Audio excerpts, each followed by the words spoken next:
So namaste and good evening, everybody. It's a real joy to be here this evening. And I think I say that not only because we have, or it's given me the opportunity, but for the sheer fact that this conversation is in motion, that this platform exists, this platform that brings us all together. And I believe that we are here not only because we know that this conversation matters, but we know that change matters too, even more so. So I'd like to start from a point of gratitude and actually just being really delighted to be here. So thank you, first of all, for inviting me and for providing this opportunity. So I do have a few minutes, I guess, to share a Hindu view. And I say a Hindu view on purpose, as those of you who are more familiar may know that Hindu Dharma is a plural tradition, which means that there are many views. And so what I share this evening, I hope will encapsulate and capture what is common across most Hindus and the Hindu tradition as a whole. So I'd like to start by sharing a few ideas. The first idea has already been alluded to in the chat by Harindoji, and that is the idea of Dharma. So Dharma is a central idea within the Hindu tradition. You may have heard it as Sanatan Dharma, which means the universal Dharma, or the universal values. Now, Dharma in its simplest definition means that which sustains. Therefore, it applies to everything we know and everything we do not know. For an action to be dharmic, it must unlock universal good or benefit to all living things, not just humans, but to all. It must minimize harm to all, and it must be compassionate in nature. The second idea I'd like to share is that of rahman and connected consciousness. So again, within the Hindu tradition, there is this idea, the idea of rahman, which is the unchanging reality, that which is eternal. And if we are to consider each and every one of us on this call, we have a little snippet of that unchanging reality, that unchanging consciousness within us. We have it, every living being on this earth, on this planet has it. And that is, again, another central view. And it's from these two ideas that two more emerge. Again, these may be some that you are familiar with, they may be new. So the first is that of ahimsa, that is of minimizing harm, or the principle of non-harm, which is quite central, again, to the Hindu tradition. And also, the final point, I guess, I'd make that stems from this is I started this with the greeting namaste, which is the divinity within me, greets the divinity and acknowledges the divinity within you. And that comes from that idea that we're all connected, we are all made of the same essence, the same spirit. And I think it's with that within the Hindu tradition, we've deified Mother Earth, Bhumi Mata. It's a deity that most young people will be introduced to. It manifests in so many different ways, from dancers who, when they start performing a traditional art form, will not only thank the earth, but also ask for forgiveness before stomping on it in their practice. We see the same with ancient martial arts. It's an ever-pervading idea within the Hindu tradition. So I just wanted to start with those ideas.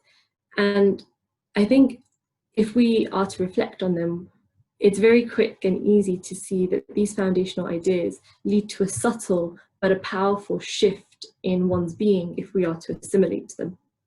And I think on the chat, we referred to this too, we are connected, we saw it in the video, this is our home and we have a responsibility towards it.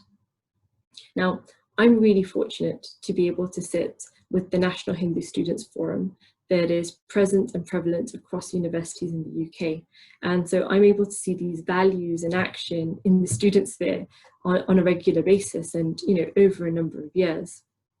And I will share some examples of some of the activities taking place at a grassroots level. But just for a moment, I'd like to focus on how, or the approach with which we conduct some of these activities. And they all stem from this belief and this viewpoint that if any change is to materialize, any change for our earth, any change for how we live as a global community, the change must start with the individual. We have to start with ourselves, we have to start at the grassroots before change can amount to anything. And then at some point, hopefully soon, consciousness, our collective consciousness will tip, and then we will see a leap forward into our social character, into our social behaviors. And that is the principle, with which we operate, but also we lead a lot of our activities. So how does this manifest? Within the student sphere that I'm part of? So for us across the country, we regularly start with awareness rituals. You can't act unless your awareness is placed in a space whereby you can start to change. So we see these everywhere. Ramilaji at the start shared a beautiful verse from the Vedas. We have prayers, we have mantras, we have aphorisms that are, that pervade throughout the tradition, that pervade throughout different ways of approaching Hindu Dharma, that look to call for, a unification between all living things, the earth, and us as human beings. So even without knowing it, this idea that we are connected starts from a very, very young age, and it's what Hindu students bring into the university sphere. We also acknowledge that any progress we make must be sustainable. And for it to be sustainable, it can't just be about me as an individual, it must be for all. Escaping out of that human infrastructure, I have to consider all the things that I will impact. And so examples that manifest. So every year in October, we have an initiative called Seva Day. We partner with an organization called Seva Day to run this across the country, where we're looking to provide acts of selfless service. This can be within the community, but more often than not, and increasingly so, it is for the environment, whether it's raising awareness, whether it's, activities such as planting trees, communicating with our universities and the spheres that we operate to say, what more can we do to make our spaces greener, to reduce our impact? Can we explore vegan menus to pervade across our university campus more and more? We've seen an uptake in activities such as upcycling. Indeed, we're starting to see mandirs do this as well. It's where we have beautiful murtis.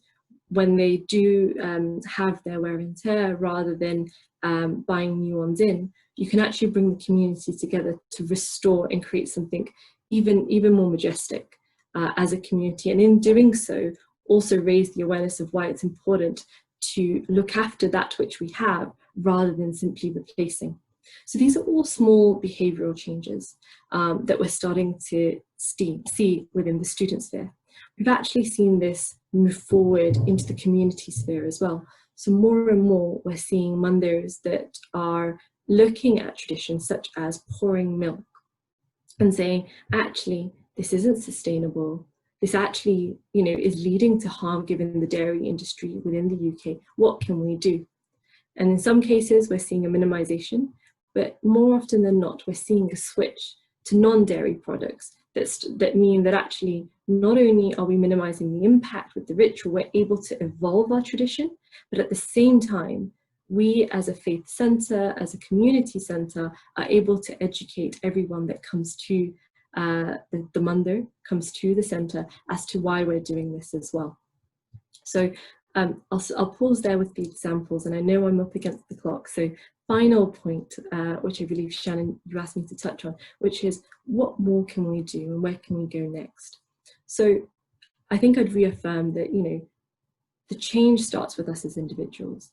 From what I've been able to observe over the last 10 years within the Hindu community and the Hindu student community, is that quite often these changes, when they're focused on the individual, don't need to amount to a big campaign. Because when we start with the individual, our behaviors change and our collective action and behavior changes as well. Today, I'm able to see students who are growing into young professionals that not only are holding their universities and writing to their vice chancellors to hold them to account, but when they're making their career choices, they're not just looking at CSR policies, they're questioning businesses, they're questioning corporates to say, what action are you taking to look after our earth? How are you changing the face of business to make it more sustainable? Now, this isn't completely widespread, but these are the first steps. And so I believe that our role as faith leaders, as those that hold responsibilities within community centres, is to really put some acceleration behind these behaviour changes. Can we create more activities that seek to raise the awareness in our youth? So, starting really young, bring young parents together, bring children together, and start that connection process so much earlier. Can we get reacquainted with nature? But also, can we realise what impact we have on nature?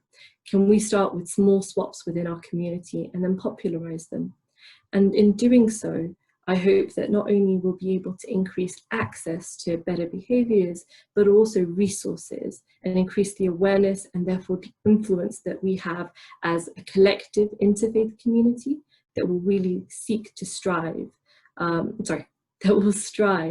to change the world that we live in, but also how our government, institutions, and those organisations that wield power respond to the challenge on our hands. So I'd just like to say thank you once again for allowing me to share the Hindu view and some of the activities that we are fortunate enough to accommodate on campuses. If you do have any questions, please feel free to drop them into the chat. But thank you so much for listening, and namaste.